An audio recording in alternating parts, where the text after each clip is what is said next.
За ингээд сэтгүүлчтэй дахин энэ өрөөний мэндийг дэвшүүлье. Өнөөдөр Монгол Улсын ерөнхийлөгчийн 2017 оны сонгуулийн дахин сандралт үндсэндээ амжилттай өндөрлж байна. Одоо сандлын дүн ирээгүй 40 орчим санал авах байрны мэдээ дутуу байгаа.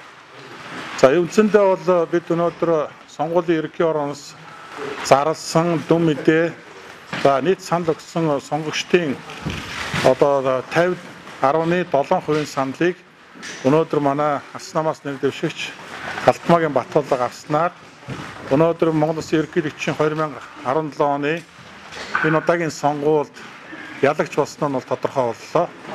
Тэгээ бид нар өнөөдөр энэ одоо ялалтын үндсийн мөн энэ ялалтыг байгуулахад одоо оруулсан Монголын ард түмний одоо хувь нэмэр тэдний асар их дэмжлэгт бол Алс нам гүнээ талархлаа илэрхийлж байна.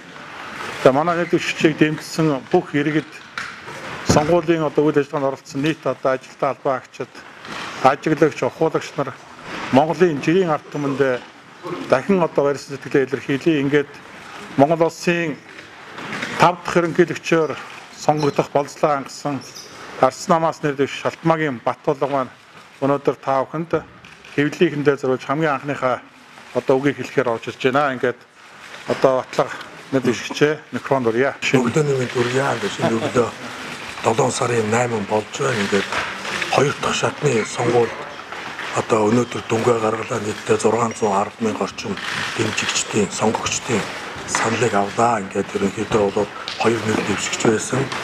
Ялалт бол арчилснаас нэр дэвшигчийн тав гарч байна. Ингээд энэ өнгөрсөн хугацаанд дэмжиж ирсэн олон 100,000 сонгогч нар мөн 2 дахь сонгуульд одоо бас ирцээ дахин бүрдүүлж орсон нийт сонгогчид арчилсан намын одоо дэмжигчид арчсан холбооныхоо барьцаануудад баярлалаа гэж хэлье. Ингээд Монголын улсаа хөгжүүлэх одоо ийм үндсэн зорилготой ийм ерөнхийлөгч байна гэдгийг бол удаадараа ярьж хамлж ирсэн. Ингээд монголчууд яллаа, Монгол яллаа гэж одоо анхныхаа хэвлэлийн хурлыг хийж байна. Баярлалаа тав. За мэдээж Монгол улсын ерөнхийлөгч бол маш тодорхой нэг зөвлөдөг EV-ийг барих ёстой гэдэг. EV гэдгийг бол бид нар ямар хэлбэрээр ойлгодгоо бол бас мэдээ тодорхой ярьдаг.